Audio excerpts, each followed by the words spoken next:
Tem cara que roubou um shampoo e tem cara que roubou o banco. Então eles estão no mesmo patamar. Um quadradozinho com 10 centímetros de água, nu, e eles me despertavam com choque na água.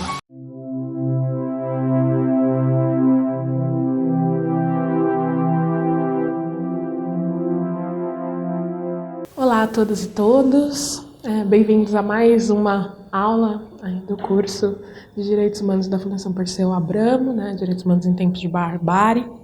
Eu sou Sheila de Carvalho, sou advogada na área de direitos humanos, sou ativista, militante na área de direitos humanos, Tenho construído aí uma trajetória no âmbito da justiça criminal, no âmbito da questão de política de drogas, racismo, violência institucional e, dentre todos esses temas, a questão da tortura, que é o que eu pretendo abordar aqui com vocês,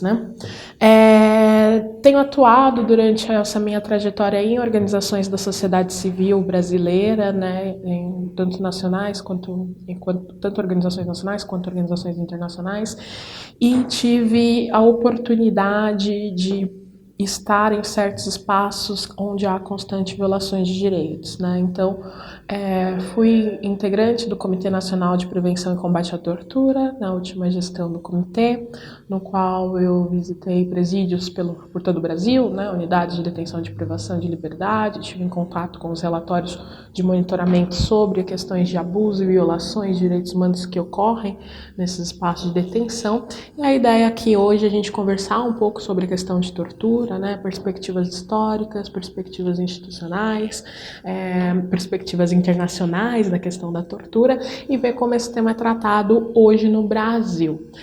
Faço convite a vocês de ficarem comigo aí, acompanhando, Já me coloco à disposição para eventuais dúvidas e esclarecimentos que vocês tiverem no decorrer dessa aula, analisando o material sobre o tema.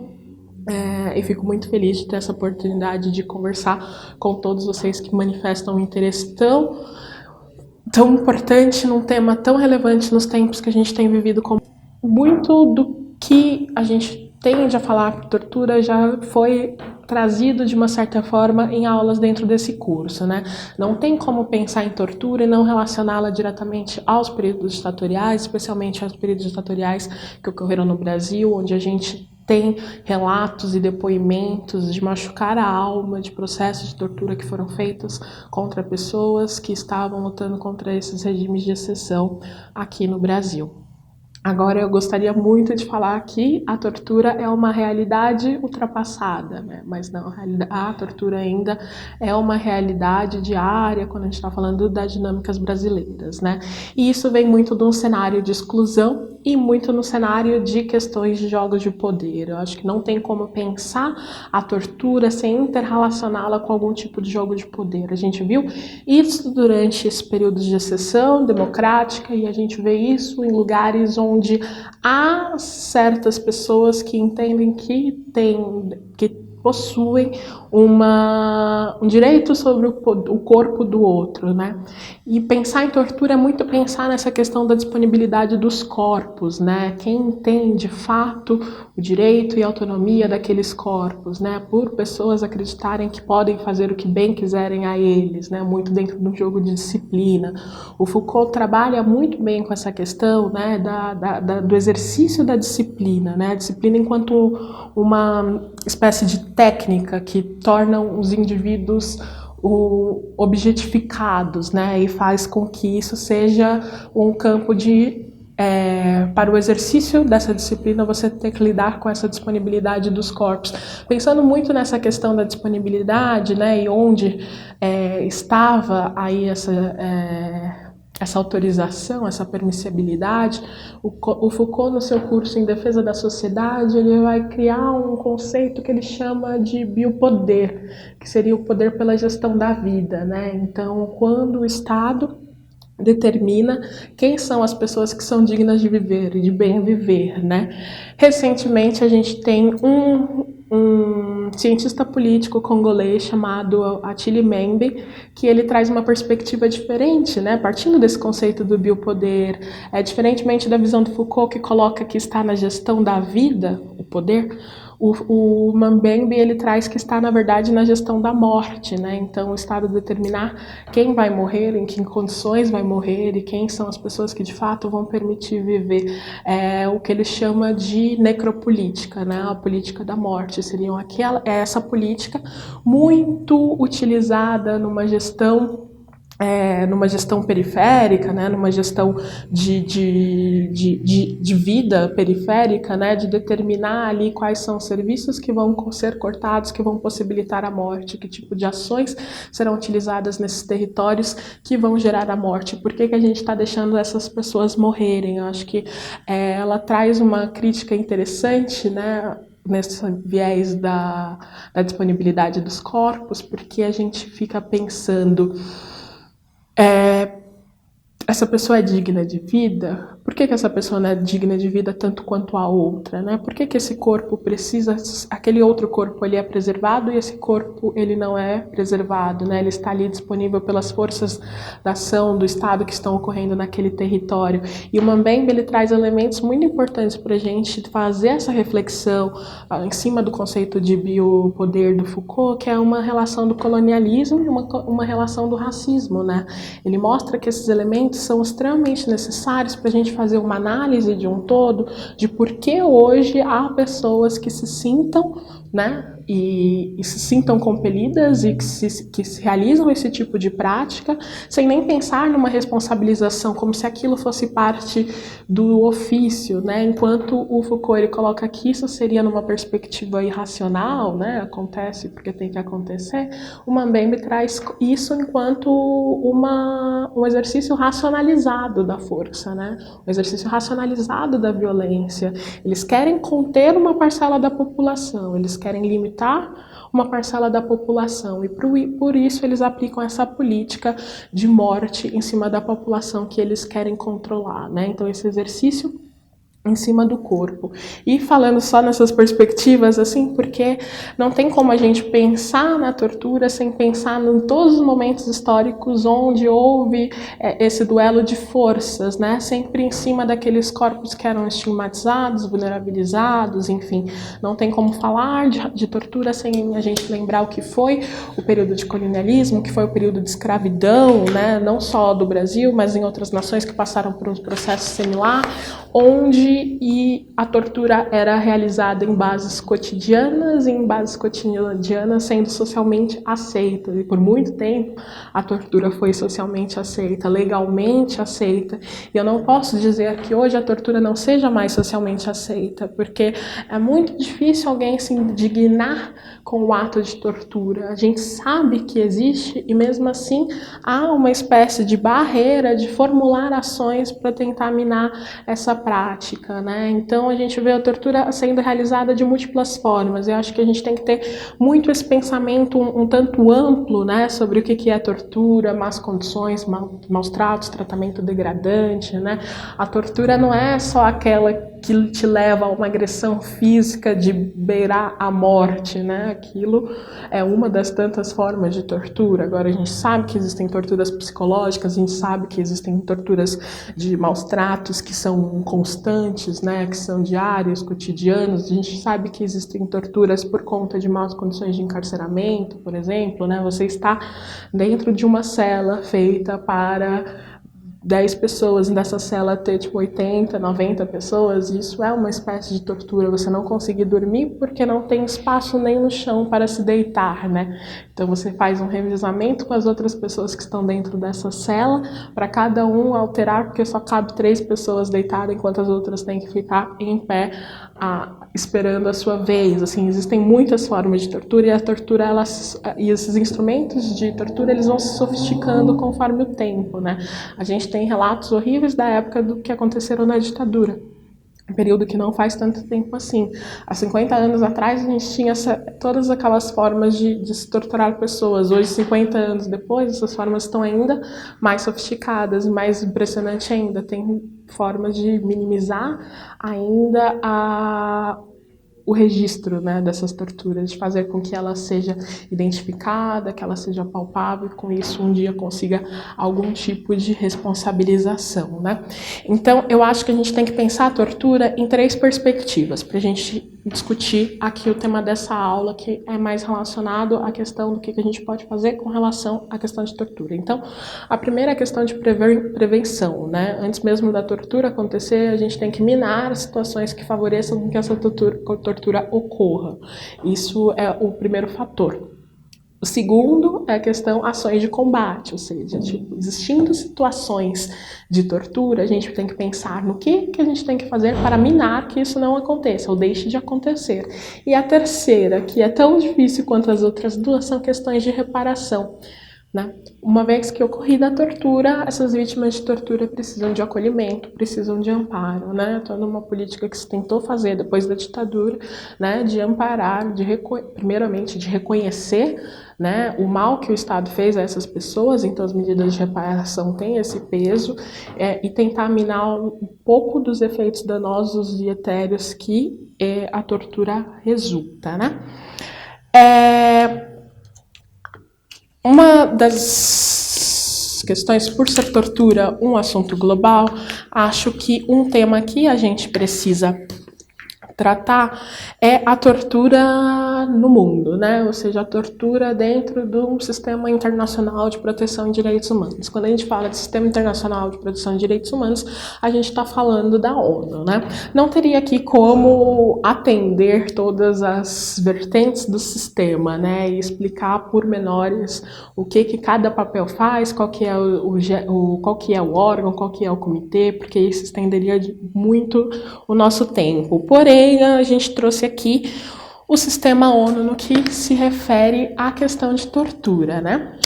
Então, o sistema ele tem algumas frentes, né? Os órgãos principais da ONU hoje, eles são a Assembleia Geral, o Conselho de Segurança, o Conselho Econômico e Social, os secretariados, a Corte Internacional de Justiça e o Conselho Tutelar.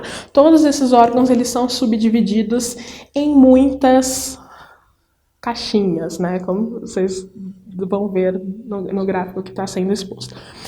E quando a gente fala da questão das principais áreas, né, muito nas áreas de direitos humanos, ele pode estar tanto dentro dos órgãos subalternos da Assembleia Geral, que seria a Comissão de Direitos Humanos, como eles podem estar dentro do Comitê de Tratados, né? Então, quando a gente está falando do Comitê da Convenção Internacional contra a Tortura e Tratamento Desumano e Degradante, a gente está falando do Comitê de Tratados da ONU, que é onde está esse Comitê de Convenção contra a Tortura. Esse comitê ele é dividido em duas frentes, que é o comitê, um subcomitê, né, do CAT, e o protocolo facultativo, que é um documento decorrente da convenção, do qual os estados podem aderir também, né? Quando os estados aderem à convenção, eles assumem uma série de compromissos, né? Tanto do que eles vão fazer, das ações que eles vão tomar, das medidas que lhes vão caber, e essas ações elas são controladas e reguladas pelo Comitê do CAT, né? Então, o Comitê do CAT é esse responsável por realizar os relatórios sobre os estados, os comentários às questões de tortura dentro da ONU, as demandas individuais, inquéritos de apuração de denúncia que foram solicitados pelo Comitê frente à assinatura dessa convenção. Essa convenção ela subdivide nesse protocolo facultativo, né? Que a gente chama de Protocolo de Istambul, que é um protocolo que faz com que os estados criem sistemas próprios de prevenção e combate à tortura, né? E o Brasil é um desses 70 países que aderiram ao protocolo facultativo, né? Vocês vão ver aqui também no mapinha aí o OPCAT no mundo, né? São poucos os países que já aderiram não só à convenção, como aderiram também a esse protocolo facultativo. E dentro da Latinoamérica, né, na América do Sul, tem um efeito interessante que a grande maioria dos países adotaram, não somente o Brasil. Do protocolo facultativo saiu o Subcomitê de Prevenção e Combate à Tortura da ONU. É o subcomitê o responsável por realizar visitas no Brasil, fazer esse monitoramento e fazer toda essa agenda internacional, digamos assim, de sensibilização e mobilização, né, que vai fazer agendas periódicas nos países para tratar os temas, além das visitas oficiais para monitorar a situação de tortura no Brasil. O conceito que a gente utiliza conceito internacional que a gente utiliza de tortura é aquele que está previsto na Convenção contra a Tortura e Outros Tratamentos Penais Desumanos e Degradantes da ONU. É o artigo 1º da Convenção, né? Então eu vou dar uma lida porque tem alguns pontos importantes para a gente ressaltar aqui. Então, para os fins dessa presente convenção, o termo tortura designa qualquer ato pelo qual dores ou sofrimentos agudos, físicos ou mentais, são infligidos intencionalmente a uma pessoa, a fim de obter dela ou de uma terceira pessoa informações ou confissões, de castigá-las por ato que ela tenha ou uma terceira pessoa tenha cometido ou seja suspeita de ter cometido, de intimidar ou coagir essa pessoa ou outras pessoas por qualquer motivo baseado em discriminação de qualquer natureza, quando tais dores ou sofrimentos são infligidos por um funcionário público ou outra pessoa no exercício de suas funções públicas, ou por sua instigação ou com seu consentimento e aquiescência. Não se considerará como tortura as dores ou sofrimentos que sejam consequência unicamente de sanções legítimas, ou que sejam inerentes a tais sanções ou delas decorram. Esse é um conceito interessante de tortura, nem sempre é o mais utilizado, e acredito que o Brasil adote já hoje uma terceira via, digamos assim, que eu vou explicar mais adiante. Mas por que esse conceito ele é interessante? Porque ele teve que apaciguar um entendimento internacional sobre o tema, e para isso ele teve que flexibilizar em alguns pontos, né? O ponto mais grave, na minha perspectiva, desse conceito é a questão do caráter de sanção. Por quê? Tem países que sim praticam tortura de uma forma legítima, escrita ainda nas suas leis, como uma forma de sanção, né? Um tratamento que hoje a gente considera absurdo, desumano e degradante, e que isso é fruto de uma condenação que está disposta na lei do país. Então, a convenção ela abre essa excepcionalidade que é um tanto preocupante quando a gente está falando desse fator, né? Ela traz aqui também o requisito da intencionalidade, ou seja, a pessoa ter a intenção de torturar para coagir, né, ou para obter algum tipo de informação. E ela fala que é relacionado à questão de funcionário público, pessoas que estão na gestão pública, que também é um tema sensível, né? Principalmente quando a gente compara a questão do Brasil, né? Ou seja, quem praticaria esse crime de tortura seria o Estado, né? O que a gente sabe que nem sempre é o que acontece, né? Para além disso, eu acho que é interessante destacar que a convenção ela traz menções particulares da questão de tortura, né?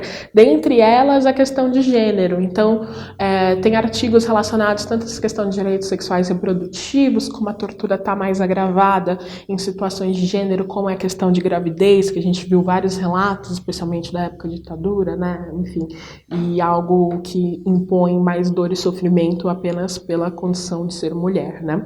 Então, é bem interessante esse ponto aqui. Esse é o sistema internacional global. O sistema interamericano também traz as suas disposições, né? Então, a tortura ela é trazida também na Convenção Americana de Direitos Humanos, e o sistema interamericano, diferentemente do sistema internacional, ele é um tanto mais simples, né? Então a gente tem a OEA, a gente tem a Comissão Interamericana de Direitos Humanos e a gente tem a Corte Interamericana de Direitos Humanos. Esse sistema judicial, digamos assim, sistema interamericano, ele é muito ímpar com relação a outros sistemas, né? E quando a gente está falando da questão da tortura, ele tende a ser tido como uma referência, né, de julgamento, de formas de ações, de formas de pensar judicialmente a questão da tortura, né? Então, um dos casos mais emblemáticos que a gente tem é os Hermanos Gomes Paquiri versus o Peru, né, que é um dos principais casos de tortura no mundo, onde eles estabelecem uma série de reconhecimentos, né? A tortura para além da tortura física, a tortura psicológica também. Então, hoje parece um pouco já superado, mas na época desse caso abriu um ápice muito, muito grande, né? E a questão de como você trata a vítima da tortura, né? Essas políticas de reparação. Inclusive, um dos casos mais importantes do Brasil é o caso Gomes Lund, que tratava de crimes praticados na época da ditadura. O Brasil recebeu uma condenação na Comissão Interamericana Interamericana, e depois essa condenação foi reforçada na Corte Interamericana de Direitos Humanos, e até hoje a gente está aguardando a implementação dessa decisão internacional aqui no Brasil, porque o STF foi num caminho oposto ao que tinha sido estabelecido pela condenação dessa convenção, né? Muito por conta das questões da lei da anistia. E um outro panorama internacional que eu acho importante trazer, e inclui inclusive medidas muito recentes, as regras gerais da ONU para o tratamento das pessoas privadas em liberdades, né? As regras de Mandela, que foi recentemente nomeado porque esse processo de alteração ele foi fechado lá na África do Sul. As regras de Mandela trouxe percepções diferentes, né? Alteraram, trazendo um pouco mais perto da nossa realidade. E uma das mudanças mais interessantes foi considerar também a revista vexatória como um tratamento desumano e degradante. A revista vexatória é um procedimento pelo qual pessoas que vão visitar seus entes queridos, amigos, familiares, têm que passar quando entram no sistema prisional. E o bizarro desse sistema é que ele é extremamente violento, né? Extremamente violento quanto pior a condição das pessoas. Então, tem senhoras que são obrigadas a agachar e levantar várias vezes, são pessoas que ficam desnudas na frente dos agentes penitenciários, há inclusive os relatos, né, sem penetrar mãos à procura de certos, enfim, drogas e armas e coisas assim nas vaginas das mulheres que passam por isso, né? Por muito tempo a gente chamou isso de estupro institucionalizado, né? Porque, como a minha companheira aqui de aula nos disse, é uma penetração, né? É uma penetração estabelecida pelo Estado.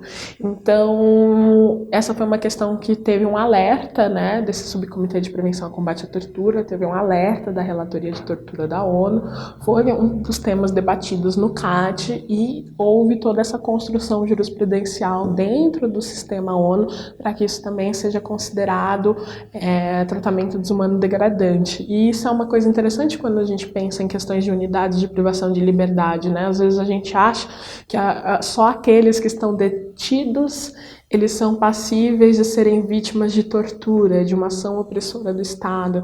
Agora a gente não entende que a prisão é para além dos muros, né? A prisão também afeta essas famílias, também afetam essas pessoas que são próximas e acabam fazendo com que elas acabem se tornando vítimas desse sistema também de privação. Então, a revista vexatória passou a ter essa consideração diferente desde as regras dos Mandelas, que é super recente também. Sobre o Brasil. Vamos lá. O histórico de prevenção e combate à tortura no Brasil é bem recente, apesar das lutas populares, né, de enfrentamento a isso vir desde até antes da época da ditadura. Mas quando a tortura ela só passa a estar ali legislada, né, formalizada nas legislações a partir da Constituição Federal de 88. A Constituição de 88 traz a tortura dentro dos seus dispositivos, né, estabelece um artigo de combate à tortura e, mais que isso, estabelece que a tortura é um crime inafiançável.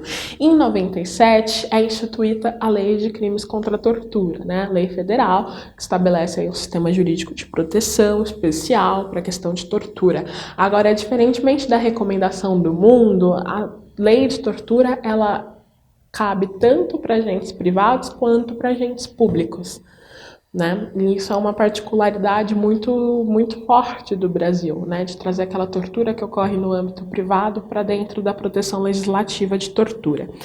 Em 2007, o Brasil ratifica o protocolo facultativo, né? Ele já tinha aderido à Convenção contra a Tortura na década de 90, no começo da década de 90, e em 2007 ele ratifica esse protocolo facultativo, que estabelece um compromisso internacional de que vai criar um sistema focado na proteção e combate à tortura. Passa um tempo, é instituída a Comissão Nacional da Verdade, em 2010 é instaurada a Comissão Nacional da Verdade, né? A Comissão da Verdade, dentro das suas recomendações, estabelece novamente, reforça a criação desse mecanismo. Em 2011, o SPT, que é esse Subcomitê de Prevenção à Tortura, ele faz uma visita ao Brasil com enfoque de não só ver em campo, né, violações que estejam acontecendo, né? Então eles tentam fazer visitas a certas unidades de privação privação de liberdade, certos espaços, enfim, e também faz essa mobilização com a sociedade civil para aprovação do sistema de prevenção e combate à tortura. Mas apenas em 2013, né, o Brasil institui em lei o Sistema Nacional de Prevenção e Combate à Tortura, né? 2 anos depois, vem o relator da ONU no Brasil novamente para verificar o funcionamento desse sistema. O sistema do Brasil, ele é muito interessante também. Diferentemente de outros países, a gente foi inventando um pouquinho também. Então, o Sistema Nacional, ele é dividido em 2 órgãos, né? O Comitê Nacional de Prevenção e Combate à Tortura e o Mecanismo de Prevenção e Combate à Tortura. O protocolo, ele estabelece a criação do que a gente chamaria aqui de mecanismo, né? Que é um grupo de pessoas qualificadas que ingressam em espaços de privação e confinamento de liberdade para verificar violências relacionadas à tortura e maus tratos. O Brasil, ele tem 2 órgãos que têm a finalidade de trabalhar conjuntamente para o enfrentamento à tortura, né? O comitê, que é um órgão mais político, ou seja, vai focar em políticas públicas, vai focar na criação de ação política, de fazer pressão para certas coisas acontecerem. É de uma composição mista, ou seja, 23 pessoas representando o Estado e organizações da sociedade civil, sendo a sociedade civil a maioria do comitê, e ele tem por essa finalidade também monitorar as ações que estão sendo realizadas pelo mecanismo, não numa espécie de forma de controle, mas numa forma colaborativa, né? Porque o mecanismo é esse órgão de fiscalização, o mecanismo é o responsável por ingressar nas unidades de privação de liberdade, né? São essas pessoas que são capacitadas para exercer tal função, e são hoje 11 integrantes, né? Hoje é uma palavra forte, porque não são mais. A gente vai contar isso logo mais.